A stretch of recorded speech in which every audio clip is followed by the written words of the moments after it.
Everyone, I figured I'd do some videos on boxing, MMA basics, whatever you want to call it. No retakes, no outtakes. Yeah, that's what everybody's got. Lots of time on their hands these days. We're all looking to build skills and meet new people, learn things. So keep the politics and that out of it and get right to it. From what I remember, we were working on the basics, like real basic. So, I'll quickly go over the basic things, and then I'm going to talk about what I noticed on the right straight here on the bag a little while ago. So, if I'll go from both stances, because you never know which stance you are. I'm right-handed, and I still use that as my jab hand oftentimes. So having both stances is good, and being able to work them, if not for competition, just for your brain, your brain science, and your your muscle memory and your reactions, everything working each side. So I'll do it in both, but I'll start at the right. So in our orthodox stance, we want to be, if you have never taken a stance, one basic boxing stance is to pretend you're standing on a railroad track, take a step back.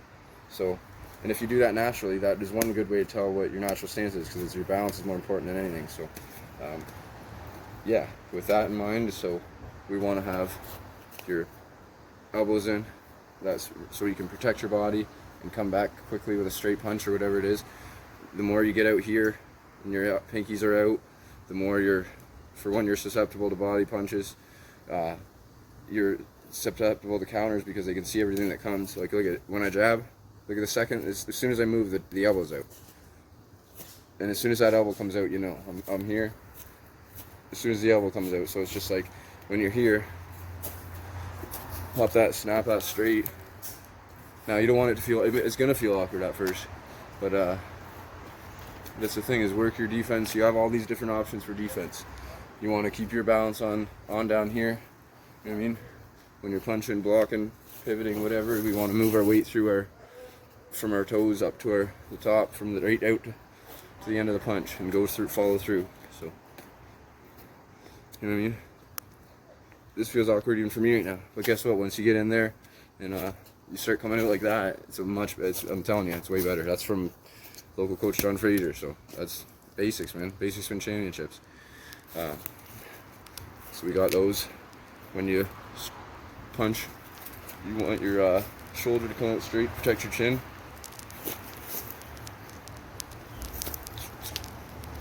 And then you want, if you can have your other hand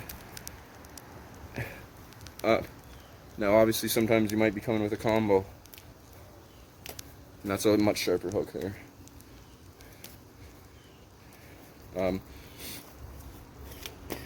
Sorry. Yeah, you could be coming with a combo, and it's like, obviously you're gonna have to open up at some point. You know what I mean? You don't want to be completely hands down, but you don't want to be too tight either. You gotta flow like that water, baby. And you just gotta find your balance, find your way with it. And so a lot of it, still need that videographer. But yeah, there's one small cut with it. Like I'm saying here, it's about our balance here. There's Sativa. Hey baby. Hey baby. It's about our balance with it's not about looking flashy. It's about protecting yourself, staying on balance, and then executing. In boxing and fighting, obviously executing is to either make your opponent submit from hold or otherwise, or to knock them out. You know what I mean? If you have to do a decision. Yeah, but I mean, it's like life. We shouldn't be fighting for points here. You know what I mean? I'm not fighting for points. I'm not competing for points or a decision. And it's like, Mike Tyson said, the great Mike Tyson said, you conduct yourself in the ring how you'll conduct yourself in life, and vice versa. How you conduct yourself in life will be how you perform and conduct yourself in the ring. Obviously, when he was wild, look what he did. He was a wild child and biting ears off. Shout out, like, it's respect. It's like how it's so I've seen in my past already that's the way it goes. So the better form we can have, the better technique, more awareness, the better be aware, and more we can be aware of our balance. You know what I mean? In our introspective, the way that we affect others and how it goes out, whether in competition, in business, in life, is in love, whatever. This is how it's gonna directly affect everything. So get back to some of the boxing here. I mean, it's like, again, these stances, I went over some basic stance stuff. An MMA stance, like, you might be more McGregor style with the, you might be more an upright boxing. You might be more like one arm down guy like Roy Jones or something. They all have their benefits and their pros and their cons. It's about knowing when to use what and just adding tools to your belt. You know what I mean? And then obviously when it comes time for when fall comes, you got to sharpen up the, you know what I mean, sharpen up the lawnmower and the hedge trimmer or whatever it is. Some winter comes around, you got to get out the snowblower or get out the shovel. So it's like we got different tools for different situations, and the more we have, the better we can get the job done. You know what I mean? Whatever it is. It seems more and more that this life is like mythology, reality. You know what I mean? Method. Call it what you want. It's all these different things. It all seems connected, and like there's the metaphor, there's the mental, there's the spirit. You know what I mean? Mind, body, spirit. It's like everybody went back inside and started studying whatever. So they started studying history, archaeology, whatever. You can look at the stuff that's on YouTube right now. It's crazy. Government comes out and admits they're with aliens. I mean, this is wild. So it's like staying grounded and staying balanced and focused and trying to get that unity, that harmony worldwide and proper vibe going. It's like finding one's best self is the only way to do it. So it's as much as it's about everyone else, it's about yourself first. You'll put yourself first, and you got to be the best you can be, and then you'll be able to help people by default. You know what I mean? And you won't even have to think about it. You'll just have to act and do and be, and you'll be doing it. So I'll get to what I was thinking about today. We're throwing different stuff. You say you're looking for that straight on the bag here. Sure, baby. Where you going, baby? Come back by. On the bag here. My elbow in like this. Pinky, those two basics I talked to you about. Like, where's the opening here? And it's efficiency of movement. It's kinetic energy, right? You gotta flow. So to flow, you know what I mean? You don't see a jerky wave. It's not stopping up. You know what I mean? At the same time, we got to be. Seems like they can shift direction, or a tidal wave, not a tidal wave, but a road wave, can just come up out of nowhere with it. So it's like you got to be able to. It's turning over your kinetic energy, leaving yourself in the right position, balance-wise and positioning-wise, that you're not in danger. It's just like life, man. It's once you see it, you can start to make the moves ahead of time. Because in a sport like boxing, I was blessed to have been getting my butt whooped a bunch of times. In MMA, you have to see things in splits, fractions of seconds. So getting growing to learn to react with that is good, because you just as long as you don't fall, how you live in life is how you'll be in the ring. So as long as you don't get overzealous, as long as you're aware of your surroundings and trying to make the best reaction you can. Sometimes the best reaction is to not do anything, right?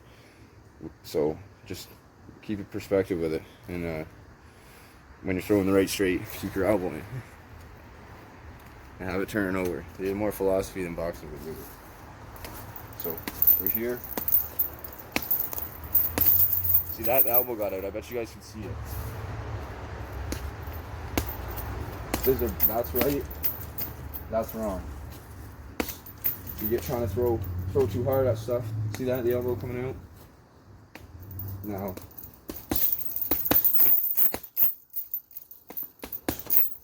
I haven't perfected any of this stuff either.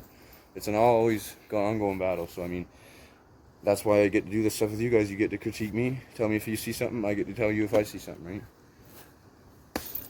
Well, I'm not going to see anything unless you send me tape, but I'm here to help it.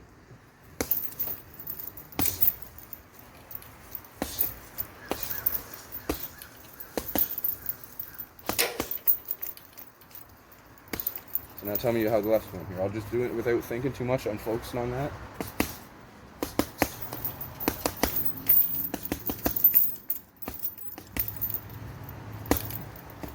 Now the emphasis is on this right here. Okay, right now I already got more power on that.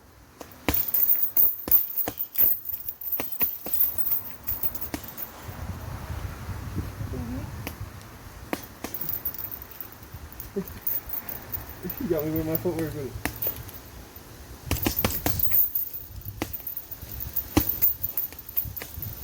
What we got?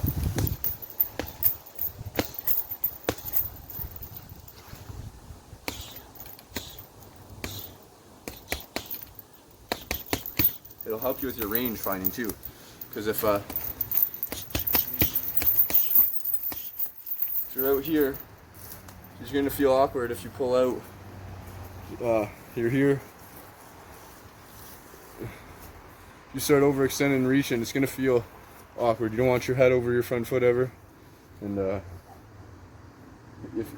it's nice because you have to become your own coach, in a sense. You want to listen to your coaches, listen to your mentors, put your trust in the right people, and then when you're on your own, you want to make use of what they tell you. So really, you got to keep yourself accountable, right? So it's like I was saying to my coach, Sid Vanderpool there out of Kitchener, much love and respect, that there's no 24-hour dojo or coach or mentor. So I see why he teaches the way he does, and it's about what we take away from it and how we do when no one's looking. So I'll throw a few more of them, and then I'll get out of your hair. But hope it wasn't too bothersome. But if you think I should do more of these, let me know, and I'll put it in the comments, and I'll sharpen it up as far as the production. If there's a need or a want for it, then I'll be happy to do it. So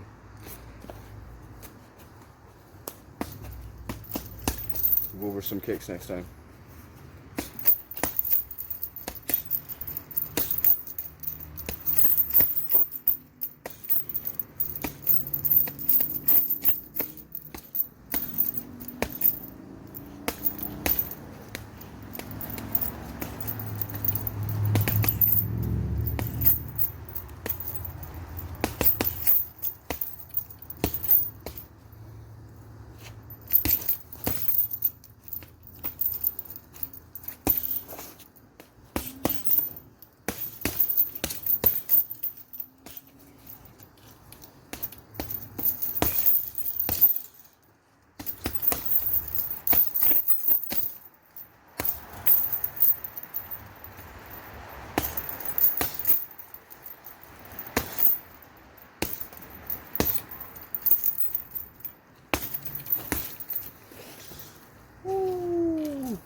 Peace.